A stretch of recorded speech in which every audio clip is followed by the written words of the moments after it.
for Saturday, I can only imagine how you look on Sunday morning. Right? Well, I have the great privilege of introducing Admiral Black. I refer to him as Admiral Black because we have a military honor and tradition that we still recognize the rank of our members, whether active duty or retired. So I refer to him as Admiral. Who am I talking about? Born on November 1st, 1948, just a few miles away in Baltimore, Maryland, Dr. Barry Black is currently serving as the 62nd Chaplain of the United States Senate, becoming the first African-American or Seventh-day Adventist to hold this office. Prior to this esteemed position, Chaplain Black had an extensive and impressive military career in which he honorably served over 27 years as a chaplain in the United States Navy, rising to the rank of Rear Admiral and ending his career as the Chief of Chaplains, the Senior Chaplain of the United States Navy Chaplain Corps. Chaplain Black officially retired August 15, 2003 as a decorated officer.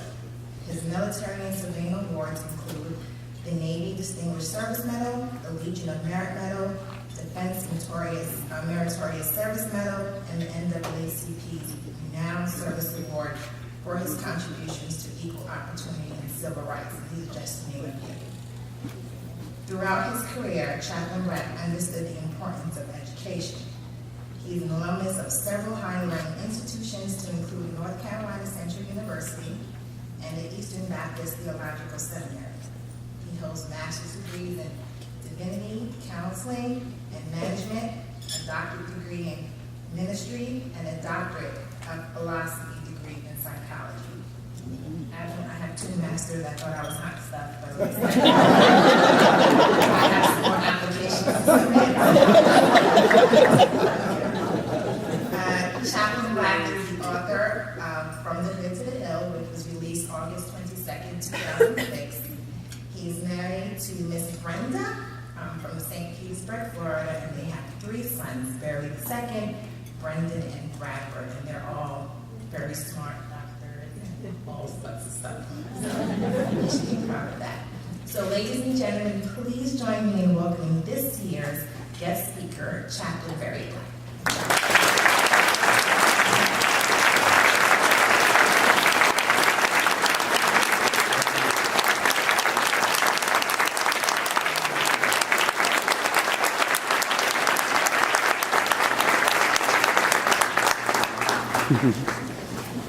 Thank you so much, Lieutenant Mills, for that warm and generous introduction.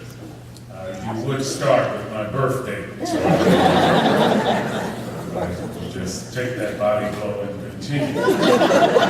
As I listened to Reverend Jones and her amazing rendition of What About the Children, I was thinking it's unfair that a preacher can sing like that. Someone said that a singing preacher is a preacher with a spare tire. If the sermon falls flat, you can always start singing. I have not been blessed with that evangelism. I want to talk about following in the footsteps of Martin. When I was in the 11th grade, I had a crush on my English teacher. I later learned that she was only 5 years older than I, but I just was absolutely smitten by this Georgia peach. I matriculated at a boarding school in Pottstown, Pennsylvania, and Miss Linston had this delightful Southern accent, and I think we had the biscuits, so I was just absolutely fascinated by her, and therefore memorized an awful lot of poetry in order to impress her. One of the poems that influenced my life is one you're familiar with, and that is Longfellow's marvelous Song of Life. His Song of Life was a poem where a young man was speaking to the psalmist about living. And he wrote, "Tell me not in mournful numbers, life is but an empty dream. For the soul is dead that slumbers, and things are not what they seem. life is real, life is earnest, and the grave is not its gold. Dust thou art to dust returneth, 'twas not spoken of the soul. Not enjoyment and not pleasure, our expected end or way, but to act that each tomorrow finds us farther than today.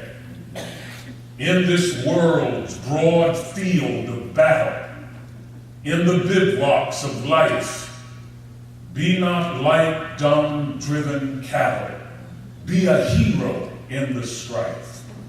Trust no future, however pleasant, let the dead past bury its dead. Act in living present, heart within, and God o'erhead.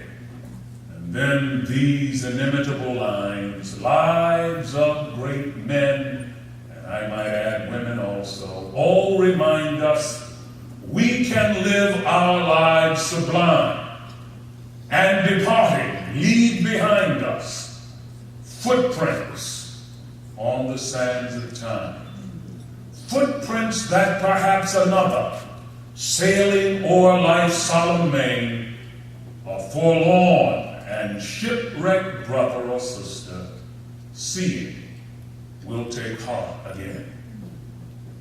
We come to this 29th annual Martin King Memorial Breakfast because he left indelible footprints on the sands of time.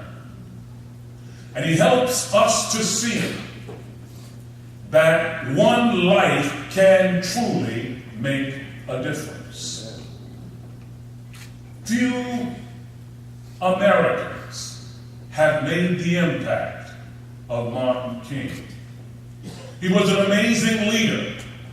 PhD from Boston University. He had many prestigious job offers, but he decided to take his talents and his gifts back to the segregated South, to become a drum major for justice, a drum major for freedom, and a drum major for liberty.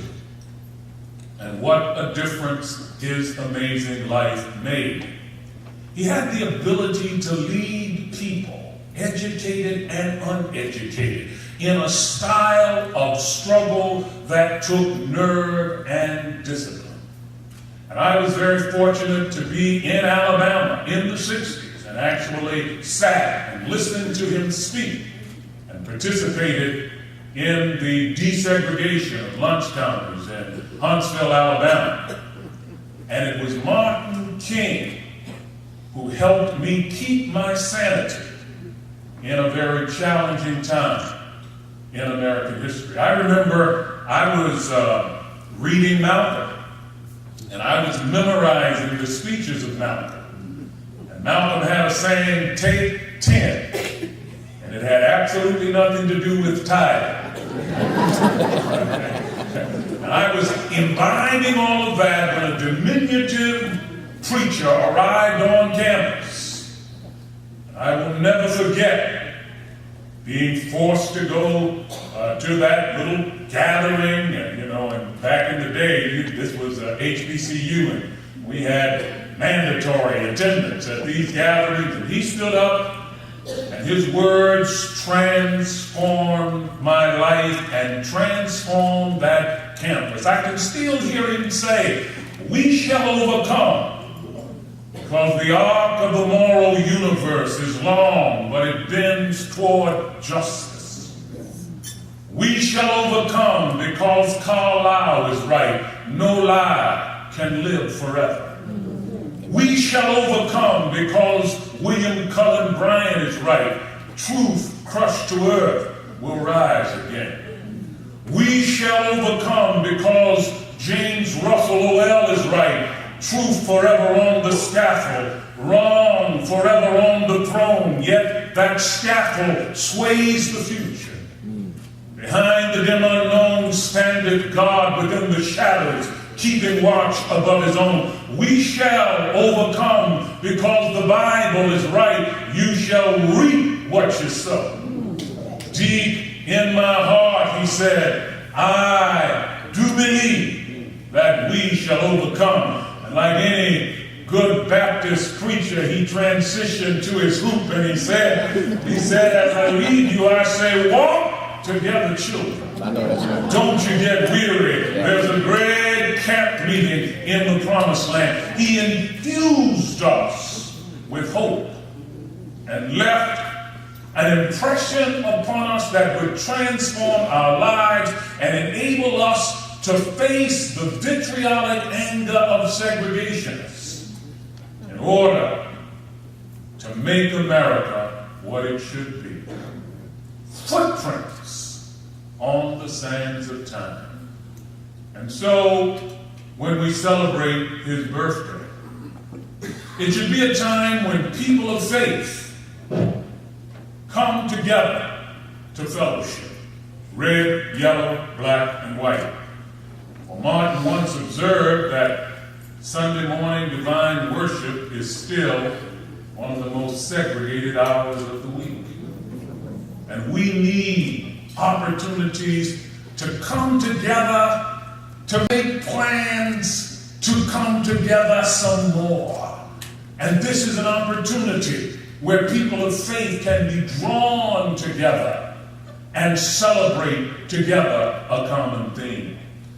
His birthday should also be a time when we strategize about touching the lives of the marginalized. Martin was about marginalized people.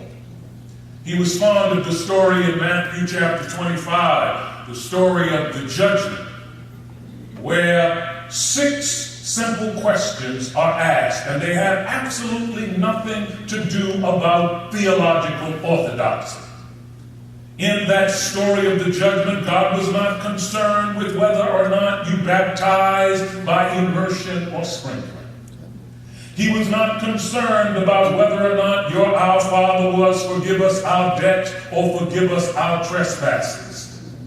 He wanted to know 6 simple things. Did you feed the hungry? Did you give water to the thirsty? Did you clothe the naked?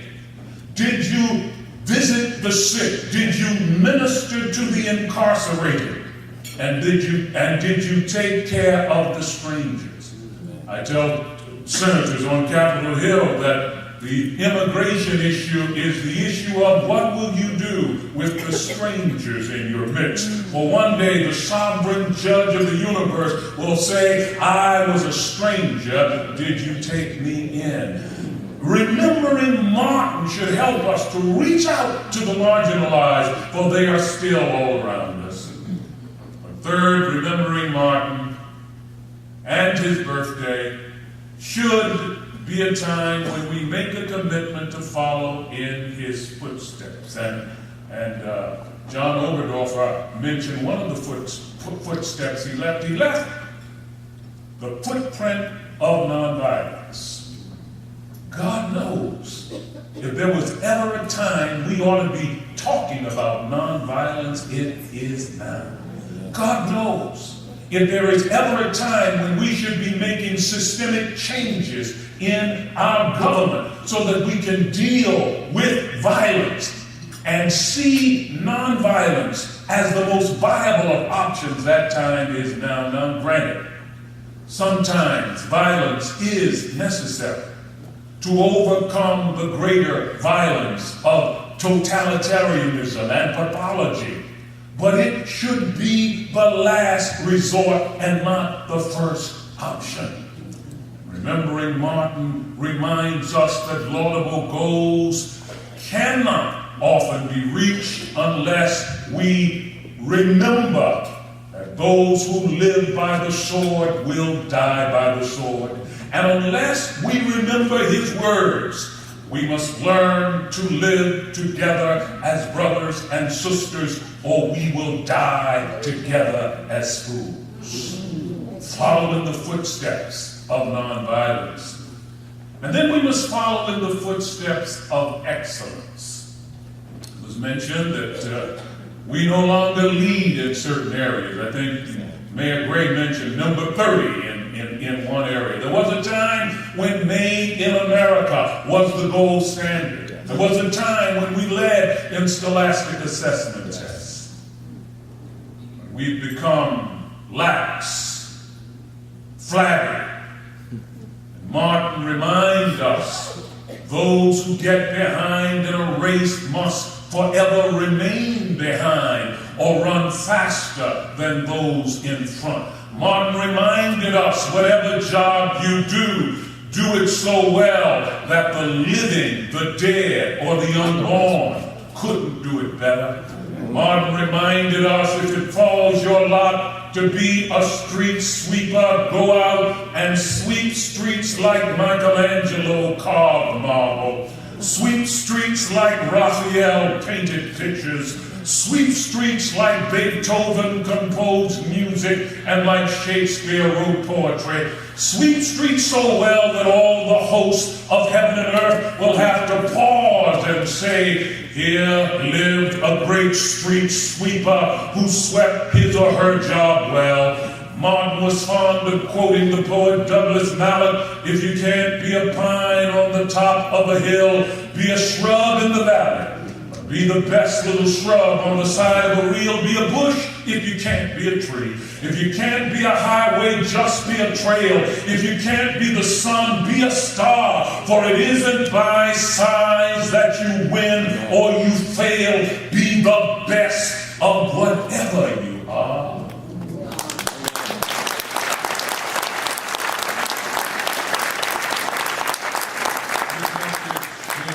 Inspired me when I was in the military. I was informed that my new commanding officer was not the most progressive individual in terms of race relations. When I was introduced to him, he said, your name is black and you are black. So I knew he had 20/20 vision. I made a commitment that I would not let potential racism derail my goals. Amen. I remembered what Martin said about being the best of whatever you are. I remembered Ecclesiastes 9:10. Whatever your hands find to do it with all your might. For there is no work, no knowledge, no device, no wisdom in the grave where you're going. And I made a commitment. I may not be able to please this individual, but I am going to strive so much to be the best that I can be, that if he wants to give me a bad evaluation, he'll have a problem doing so. Yes, sir. Yes, sir.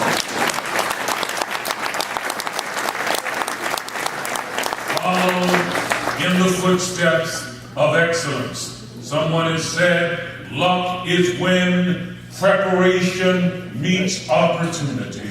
Someone else said we often miss opportunities because they come disguised as work. Striving for excellence lets us know that we must have a passion to be the best that we can be. And if we can be the best, if we are the best that we can be, there is a sovereign providence that will take care of the rest. And the poet had it right, Miss Linston again. He who from zone to zone guides through the boundless skies their certain flight to a waterfowl. And the long road that I must walk alone will lead my steps aright. Follow in the footsteps of excellence, but then we must follow in the footsteps of service. I get excited whenever I see a military uniform, because the military is about service.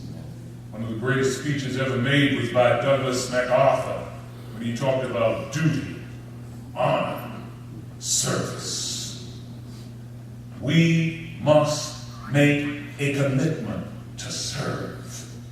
1 Corinthians chapter 4 says you should think of yourself as a servant. And then it declares that it's required of servants that they be found faithful.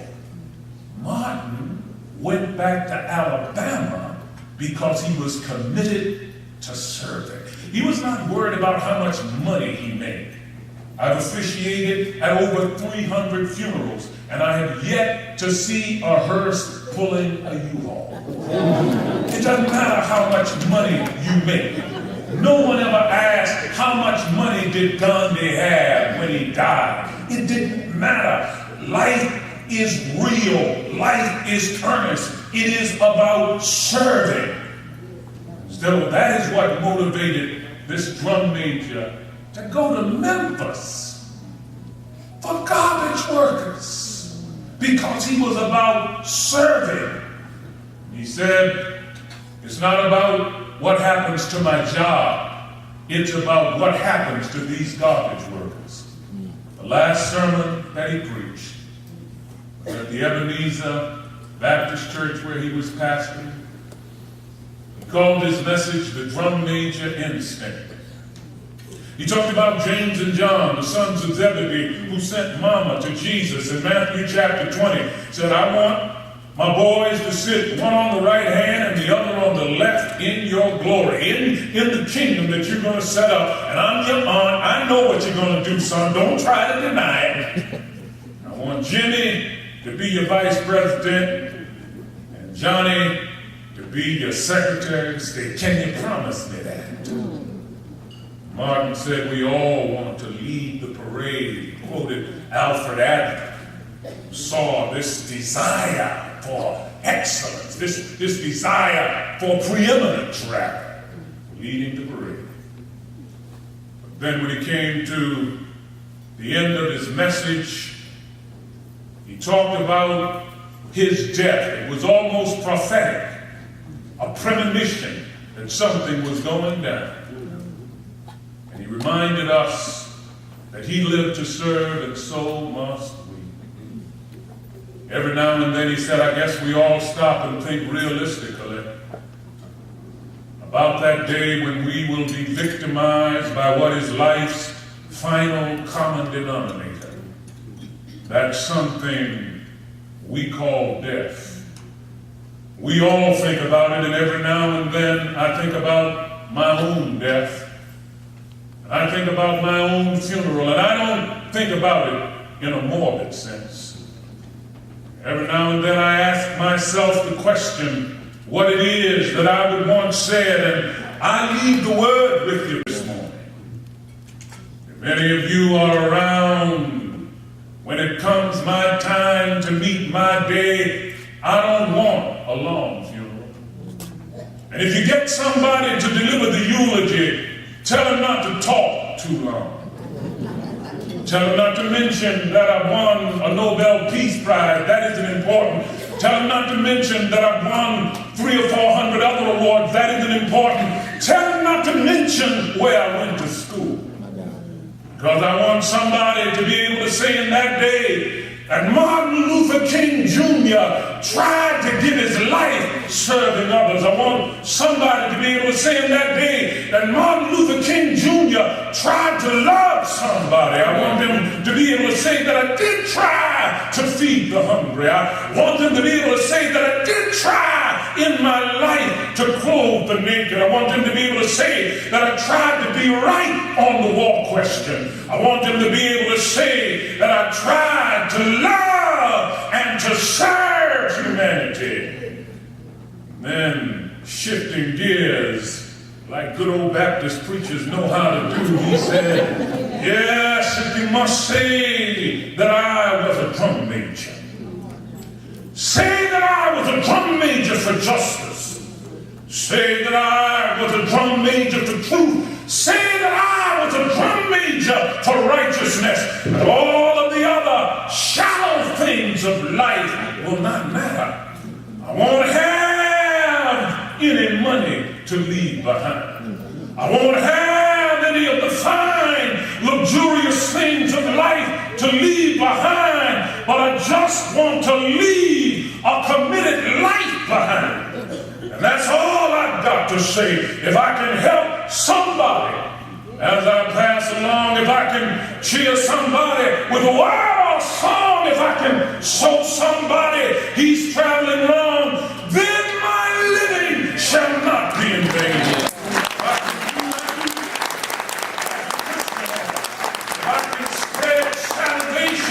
to a world that's wrought, if I can tell the story as the Master taught, then my living shall not be in vain. Yes, Lord, I want to be on your right side or your left side. Not for any selfish reason. I want to be on your right side or your left. Not in terms of some political kingdom or ambition. I just want to be there in love, in justice, in service to others. That's where I